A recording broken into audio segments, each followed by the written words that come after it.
조갑제 TV 시청자 여러분 안녕하십니까? 특히 구독해 주시고 회원으로 가입하신 분들께 감사를 드립니다. 요사이 한국 정치판, 특히 치열하게 때로는 치사하게 전개되고 있는 대선판을 보시는 분들은 정치는 원래 이런 모양이다, 정치의 속성은 이렇게 저질이다 라고 생각하시는 분들이 많은데, 정치가 그렇지 않다는 것을 앞으로 좀 설명드리려고 합니다. 그러려면은 한 인물을 중심으로 설명을 하는 게 실감이 날 것 같은데, 그 인물로 저는 이분을 선택을 했습니다.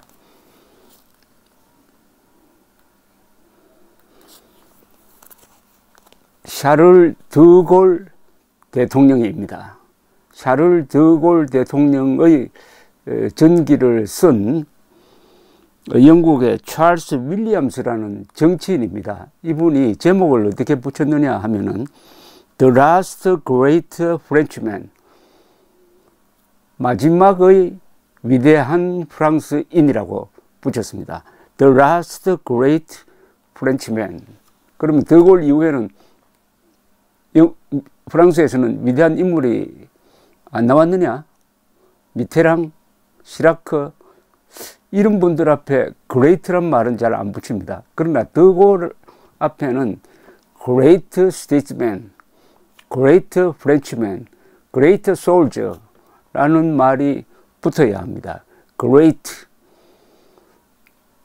지난 200년 동안 프랑스 역사에서 두 사람의 출중한 인물이 있죠. 나폴레옹 1세와 드골입니다. 그리고 1차 세계대전을 승리로 이끈 클레망소를 높게 평가하는 분들도 있지만은 두 사람을 꼽으라면은 역시 나폴레옹과 드골입니다. 그럼 왜 제가 드골을 가지고 앞으로 몇 차례 설명하게 되었느냐 하면은, 첫째, 드골이 처한 상황과 한국의 이승만 대통령이 처했던 상황이 매우 비슷합니다. 두 사람의 역할도 비슷합니다. 두 사람이 70대의 권력을 잡아가지고 조국을 두 번 구했습니다. 차이가 있습니다. 드골은 살았을 때도 그리고 죽고 난 이후에도 조국에서 높게 평가를 받고 있는데, 이승만 대통령은 돌아가신 이후에 아직도 핍박을 받고 있는 점이 다릅니다. 그것은 드골은 자신의 정치 이념을 이어갈 정치 세력을 만들어 놓고 돌아가셨습니다. 그러나 이승만 대통령은 4.19로 물러나는 상황도 있고 해가지고 자신의 정치 이념을 계승할 정당을 만들지 못했다는 차이가 있습니다만은, 역사는 두 사람을 다 위대하게 평가할 것이라고 생각을 합니다. 드골은 우선 위대한 문장가였습니다. 그래서 2권의 회고록을 남겼습니다. 그리고 군인으로서 수많은 논문을 썼던 사람입니다. 그러니까 드골을 이렇게 제가 설명하기가 매우 좋습니다. 그 사람이 남긴 글이 있습니다.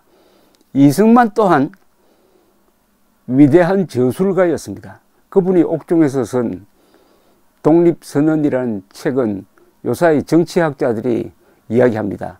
지난 한 150년 동안 한국에서 나온 가장 훌륭한 정치서적이라고 이야기합니다. 그리고 앞으로 계속 발굴해야 할 것 중에 하나가 이승만 대통령이 쓴 개인적인 편지, 일기, 이런 겁니다. 그 중에 제가 하나 발굴한 게 트루만 대통령에게 보낸 편지가 있습니다. 영문 편지인데 그 문장은 게티스버그 연설을 방불케 합니다.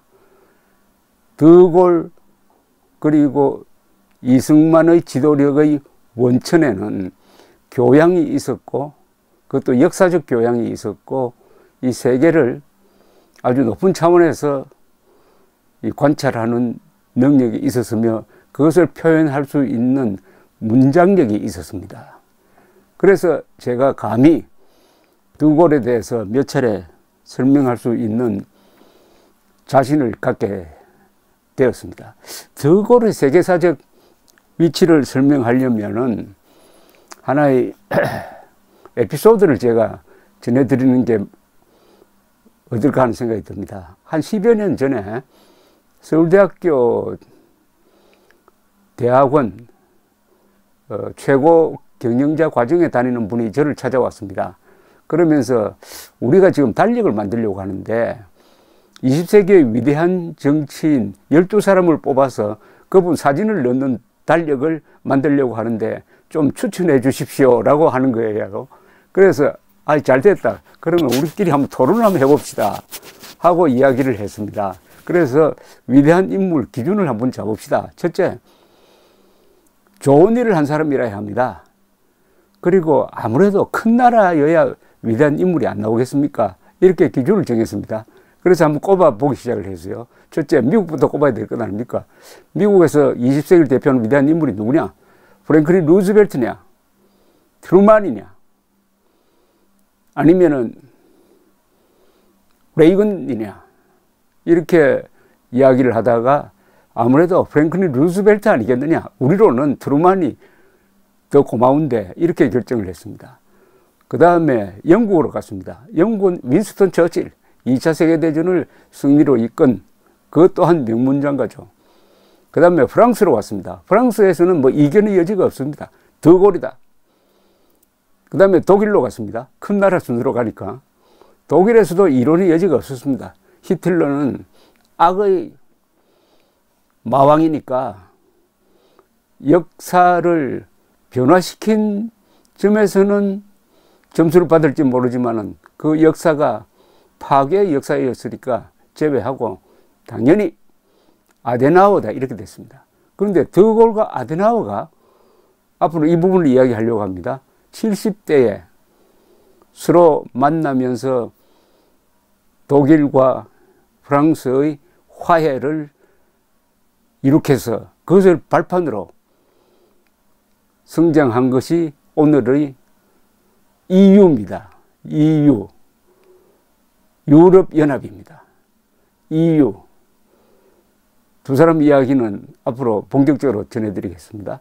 그 다음에 중국으로 왔습니다. 중국에서 모택동, 등소평 이렇게 꼽겠지만 결국 나라를 발전시킨 면에서는 등소평이다. 이렇게 결정을 했습니다. 또 어디로 가야 되겠습니까?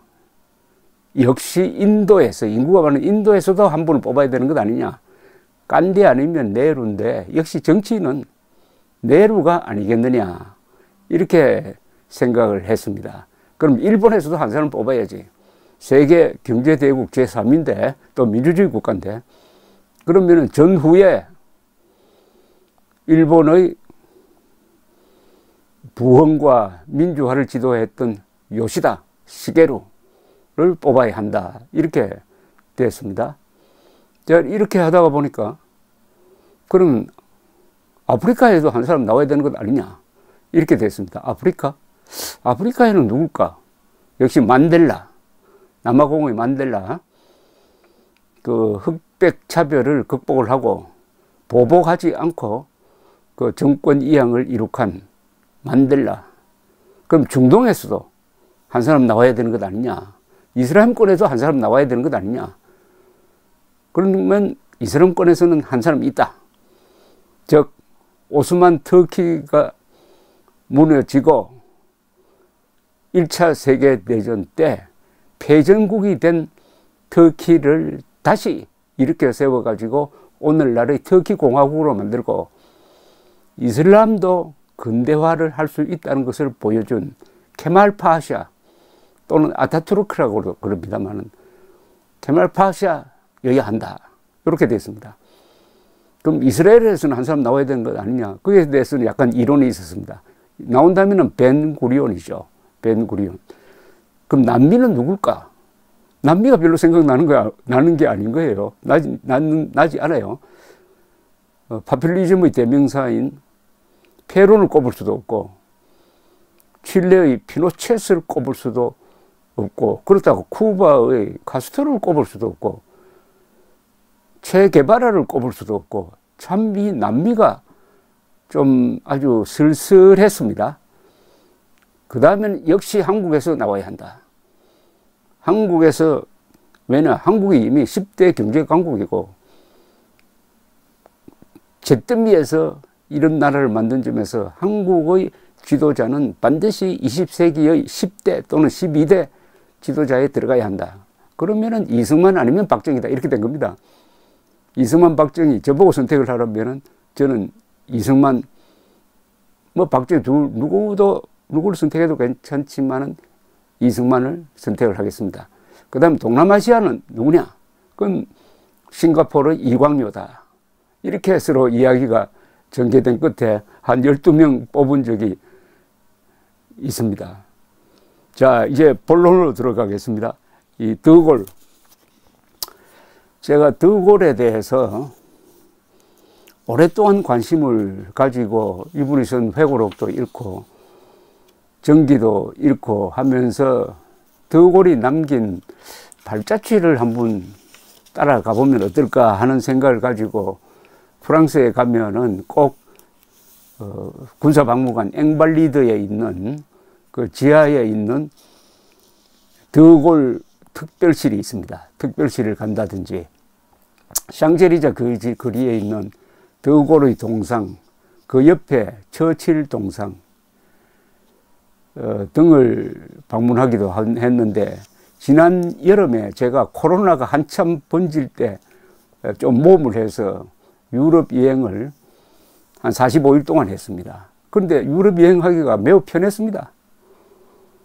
그때는 지금보다는 이 코로나가 조금 숙여들고 있어서 그런지 모르지만은 거의 자유롭게 여행할 수가 있었습니다. 그러면서 생각했습니다. 유럽을 이렇게 한국 사람들이 자유롭게 이동할 수 있도록 해준 사람이 누구냐 하면 결국 드골과 아데나우어의 화해, 독일과 프랑스의 화해에 의한 그것을 기초로 한 EU의 건설이다. 이렇게 되니까 더욱더 드골이 친근하게 느껴지기도 했습니다. 그래서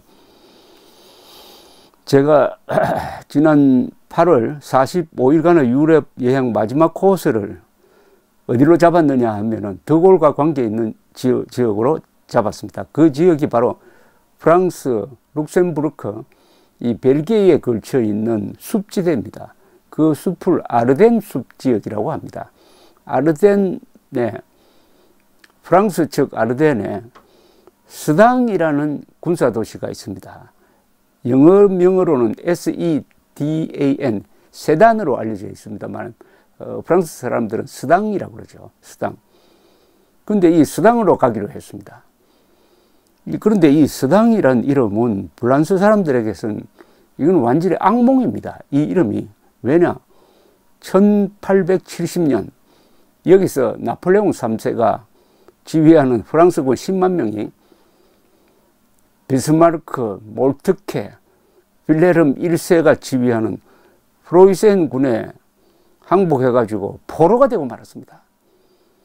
이뿐 아닙니다. 1940년 5월 15일 당시 프랑스 수상 폴 레노는 영국 수상 처칠과 통화를 하면서 오늘 수당이 돌파되었습니다.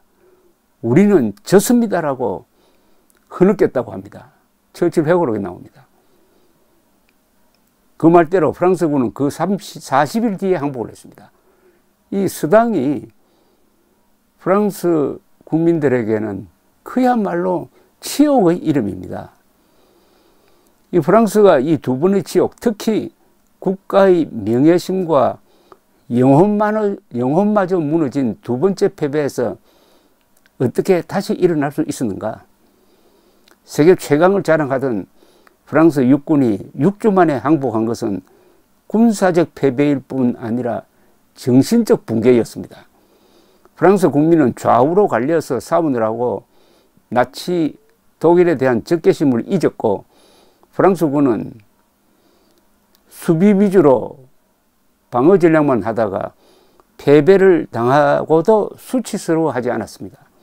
이런 상황에 도덕적으로도 철저하게 망가진 것이 프랑스였습니다.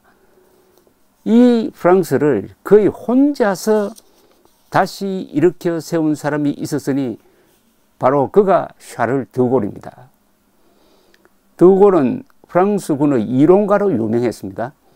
일찍부터 이 탱크와 전투기를 결합시킨 전격전을 예상을 하고 기갑군단의 창설을 주창했던 사람이 드골이었습니다. 그의 전쟁 교리를 프랑스군은 무시했지만 히틀러가 참고를 했습니다. 히틀러는 독립적인 전차군단을 육성을 했습니다. 이 전차군단으로 1940년에 아르덴 돌파전에 성공하고 여기서 드골이 비로소 역사의 무대에 등장합니다. 드골은 급하게 제4기갑사단장으로 임명되었습니다. 기갑사단 창설을 주장했던 드골이 대령에서 준장으로 진급을 해가지고 제4기갑사단장이 되는데 언제냐? 바로 스당이 돌파된 직후 1940년 5월 중순에 반격작전에 투입이 됩니다. 그러나 반격작전에 부분적으로 성공하긴 했습니다. 또 독일군 포로 한 수백 명을 붙잡기도 했지만 무너진 뚝을 메울 수는 없었습니다. 이때의 상황을 1940년 5월 16일의 상황을 드골은 회고록에서 아주 생생하게 적고 있습니다. 그 부분을 제가 번역해서 설명을 드리겠습니다. 드골은 회고록에서 이렇게 씁니다. 북쪽으로부터 내려오는 피난민 속에는 폐잔병들도 보였다. 그들은 독일 기갑부대로부터 괴멸적 타격을 받았다. 달아나던 병사들은 독일군에게 붙잡혔다. 독일 기계화 부대는 이들에게 무기를 버리라고 한 다음 서진하는 독일군의 길을 막지 말고 남쪽으로 가라고 놓아주었다. 우리는 너희를 포로로 잡을 만큼 한가하지 않다면서 가버렸다고 한다. 이런 모욕적인 광경을 목도하고 나는 한없는 분노를 느꼈다. 아, 이런 바보짓. 전쟁은 최악의 상황에서 시작되었다. 그러나 이 전쟁은 계속될 것이다. 세계는 넓다. 내가 살아남는다면 나는 끝까지 싸울 것이다. 적을 무찌르는 그날까지. 그리하여 이 국가적 수치가 깨끗하게 지워질 때까지. 그 이후 내가 한 모든 행동은 그날 결심한 것이었다. 저는 이 대목이 아주 결정적 순간이었다는 느낌을 받았습니다. 드골의 생애에서도 그렇고 드골을 매개로 해가지고 프랑스의 운명에서도 이 결심, 한 인간의 위대한 결단이 오늘날 프랑스를 만들었다. 그 패전에서 일어서도록 만들었다 이겁니다. 즉 한 인간이 위대한 일을 할 때는 분노를 느껴야 합니다. 그 분노를 폭발시키는 과정을 통해서 그도 위대해지고 국가도 다시 살아나는 거죠.